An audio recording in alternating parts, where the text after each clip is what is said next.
2017 is coming to an end, and it was an amazing year for gaming. The Nintendo Switch was released alongside with Breath of the Wild. 3D platformer finally made a comeback with Yooka-Laylee, Ahead in Time, the Crash remake, and of course Super Mario Odyssey. And then there were fantastic indie games like Hollow Knight.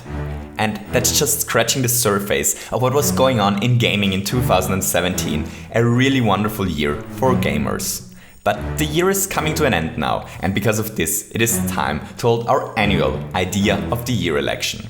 Continuing with our long and proud one-year-old tradition, I picked 10 of my favorite Mario Maker ideas of this year. And now it is time for you to decide which ideas should get explored a little bit more, should win an additional video, and of course the Idea of the Year title. So you ready? Let's do this!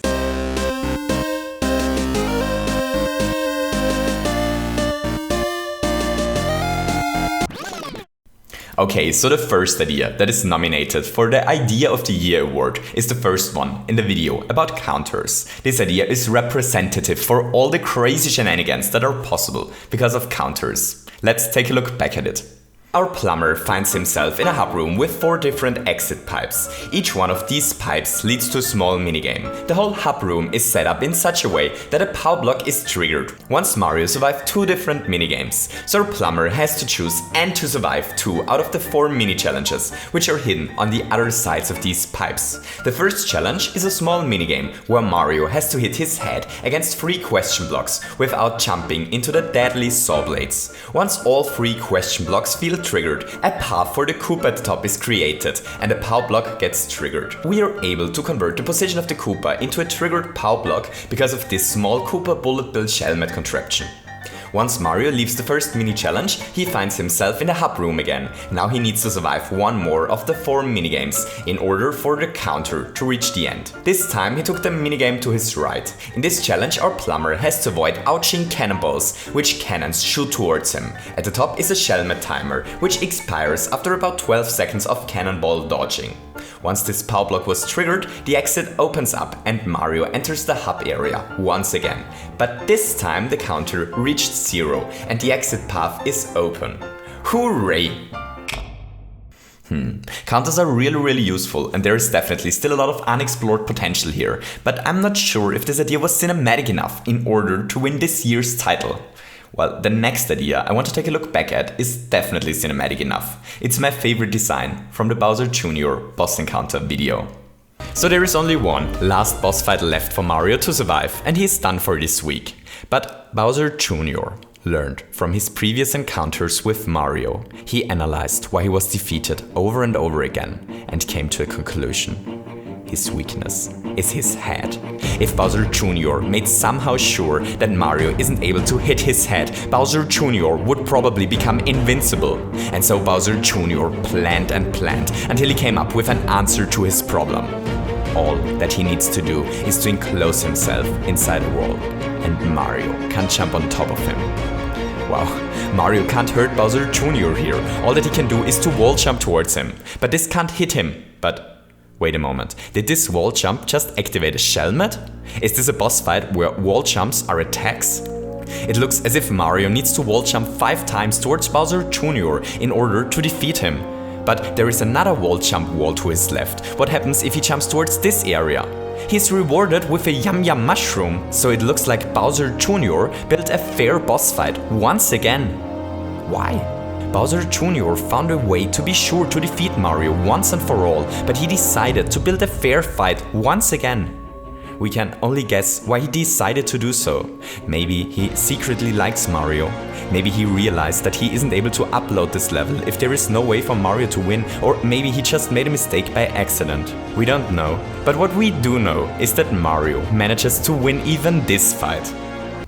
So we were actually pretty mean to Mario this year. We forbade him to turn around, we forbade him to walk, we forbade him to run, we forbade him to leave a corridor and so on. But one of my favorite things we forbade Mario this year was jumping. And my favorite design where jumping is forbidden is this one. And now let's take a look on our final Jumpless Boss design. Here Toad fights against a gigantic dragon statue. This statue constantly shoots fireballs into our brave mushroom's path. Toad can't jump here, but he's able to use the springs to his advantage. While jumping kills him, Toad is still able to move vertically here because of the springs. The anti-jump forms are set in such a way that they allow Toad to gain the height of the spring bounce without destroying the floor, but as soon as Toad gets a little bit more height, he dies. Now all that's left for Toad is to make strategic use of these springs in order to dodge the fireballs which constantly move towards him. After a while, the hidden shell timer expires, and Toad is able to leave this idea. The next idea features not only a really interesting puzzle mechanic, but also one of the most majestic creatures Mario has ever encountered. Luckily, Mario doesn't need to fight against the next creature he faces, as the next creature can't be defeated by combat, but by solving its riddle. Mario faces the Sphinx. The Sphinx talks to him. She says, "Brave plumber who stands before on the floor, I know you are seeking the exit door, but be careful as I only let pass those which show me an incredibly complicated way to trigger a key switch." It looks like there are 3 items in front of the Sphinx: a power block, a P-switch and a spring. But Mario can't reach this P-switch. What does the Sphinx want him to do? He needs more hints. Luckily, the Sphinx is willing to give them to him. The first to trigger if you want to keep your skin is the one you encountered first with your twin. The second to trigger if you want to live is the oldest of the options, which I give. It looks like Mario has to activate the 3 items in a specific order. The first he should trigger is the one he encountered first with his twin. What does the Sphinx mean? Oh, of course, how obvious. It's the power block, as Mario's first encounter with a power block was in Mario Brothers, together with Luigi back in 1983. Alright, but what does the Sphinx mean with her second hint? The oldest of the 3 options. Of course, it's the spring, as the spring appeared in Mario's first game ever, Donkey Kong. So if this is right, that means that the last option has to be the P-switch. Let's hope Mario solved the riddle right and that the Sphinx disappears.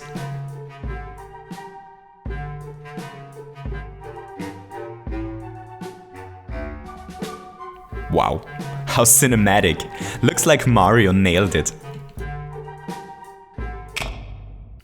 Our next design is one of my favorites from the Which Cloud is the Best Cloud 2017, since it allows it to almost perfectly recreate a missing feature of the new Super Mario Bros. Games in Mario Maker. Let's see what the Lakitu Clouds prepared for us. This is strange. Mario is in an empty castle. There isn't much going on here. Oh, it's raining fireballs. There are 3 Lakitu clouds hidden out of sight containing Bowsers. These Bowsers constantly spit burning magma balls into their own castle. Wow, that's really dangerous. It's no easy task for Mario to make it through this area once, but sadly for him, he has to make his way back as well. But not only this, it looks like there are more fireballs raining from the sky than in the beginning now. This is because the further he entered the castle, the more Bowsers got loaded. That's definitely the most dangerous situation Mario has been in today. And he already flew a cloud through a dangerous area filled with saw blades and defeated a Maggie Koopa on top of a moving arena. But it looks as if Mario is able to survive even this idea. Hooray! The next idea is representative for trying to create games and game modes in Mario Maker, which Mario Maker clearly wasn't designed for. Let's take a look back at our turn-based combat system featuring experience points. And now let's take a look on a fighting system featuring experience points. Here Mario has to fight against a horrible Chain Chomp. The Chain Chomp attacks first and his attack is pretty easy to avoid for Mario. Actually, it may be a little bit too easy to avoid. So here's the thing, I uploaded this course as well and I tried to make the fight really easy so that everyone can take a look at the system without dying over and over. Though I have to admit, this might be a little bit too easy. Anyway, once Mario survived the dangerous chain chomp attack, he's transported into this loading area. Here a counter counts how many turns it takes our plumber to defeat this incredibly dangerous chain chomp. Afterwards, it's Mario's turn. Mario attacks by jumping towards these question blocks. If he jumps at the right moment, the Shellmet attacks the chain chomp and deals 1 damage to him. It takes 3 hits to kill the chain chomp, so it's possible to kill it in only 1 turn, but Mario only got 1 hit in. 2 Marios left are 2 exit pipes, but one of them is currently blocked. The pipe which Mario took him back to the horrific chain chomp attack minigame.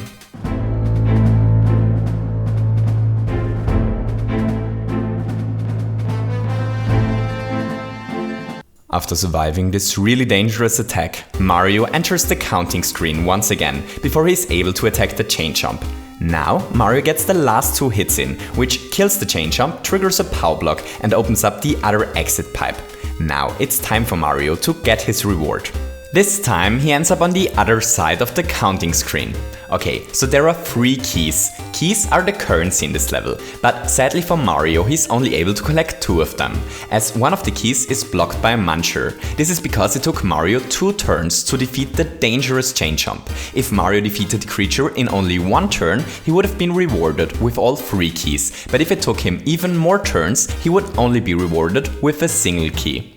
This is the shop and Mario is now allowed to spend all his keys for delicious power-ups. Okay, so the next idea I want to revisit is probably the idea which has the most potential to allow for insanely crazy shenanigans when further explored. The Floris lava contraption. At the top is the Floris lava timer displayed. It is safe for Mario to touch the ground, while there are ice blocks or block blocks in the middle of the question block square. As soon as there are lava bubbles, Mario has to be somewhere where he doesn't touch the floor, or the floor collapses. If he is above the floor, however, nothing happens and it becomes safe again for a plumber to touch the floor, until the lava bubbles are shown at the display again. So here Mario has to survive until the timer runs out. Bowser Jr. spits fireballs towards him, but the real challenge is to keep an eye up for the Floris lava timer. Okay, so how does this beautiful contraption work? It's actually ridiculously simple. So this was our design for the Floris lava, but we not only took a look at the Floris lava contraptions this year, but also at the lava is floor contraptions. I'm really interested in finding out which one of these 2 ideas is more popular among the voters at home. Mario finds himself in the middle of a castle which Bowser built. To his right are bullet blasters which seem to float inside the lava and create a pathway for another plumber. And then things become really weird. Once Mario enters the next room, these forms are pushed into the lethal lava and disappear. But how is Mario now supposed to reach the end? Well, the answer is really simple. He just needs to walk on top of the lava. Hooray! We are going to do something even more crazy with this concept in a second. But first, let's take a look at how this actually works. It's actually Well, to be honest, actually, I'm not entirely sure why this works. But I do have a theory. These fire bars push the thwomps down. Usually a thwomp is unloaded once he's outside of the screen, but I believe what happens here is that the fire bar is unloaded before the thwomp is so low that the game removes him. Because of this, the thwomp and everything which is on top of him floats in the air. Here the bullet blasters are at exactly the same position as the lava, which creates an almost invisible pathway for Mario over the really hot liquid. The reason why I believe that it has something to do with the lower loading border of the camera is because this happens if the camera is higher. Here the camera is 2 blocks higher than before, which makes the bullet blasters float 2 blocks higher in the air than before. The reason why I want to point out that this is probably a loading issue is because if it is, this should mean that this trick does not only work with lava, but with every lower game border in every style. And as it turns out, yep. Here Mario is allowed to stand on top of cannons, which are invisible. Here Mario is able to use springs, which really shouldn't be there. Here he ground pounds into his doom, but still survives because he is still above the lose a life border, and here are bullet blasters only half on screen. That's kinda interesting, isn't it? This is what the setup for this trick looks like, in case any one of you wants to toy around with it. I'm sure there is something completely crazy possible with it. The next design is probably the most dangerous train ride Mario had to do this year. The next design is Bowser Jr.'s Boss Express. And now it's time to take a look on our last train design, Bowser Jr.'s Boss Express. This train moves on tracks and functions as a horrible and dangerous arena for a Bowser Jr. boss fight. The wagon in the middle constantly shoots cannonballs into the air, which Mario has to dodge. Meanwhile, Bowser Jr. spits fireballs towards our brave train-riding plumber. The wagon to the right has fire bars at its center, which try to burn Mario while he fights against Bowser's son. The wagon to the left is filled with springs and contains 2 bullet bills, which shoot items towards these springs. One bullet blaster shoots horrible Goombas, while the other shoots Yum Yum mushrooms. Defeating Bowser Jr. on top of this train is definitely no easy task, but Mario defeated Bowser Jr. thousands of times before, and he's able to defeat him here as well. So there is only one last nominated idea left before it is finally time for you to vote which idea should be allowed to call itself Idea of the Year. This idea is the oldest one and from January, and it is probably the saddest idea of 2017 as well. And now, let's find out how the Mushroom Kingdom Championship changed the life of the Monty Mole. So what happened to the small little mole who trained so hard to win the Mushroom Championship? After he tied for the first place with the chain jumps, he probably was the happiest mole alive. The press praised his inspiring performance. The other moles stopped making fun of him. They were actually impressed that such a young mole was already so famous. The small mole learned that his hard training was worth it. It paid off.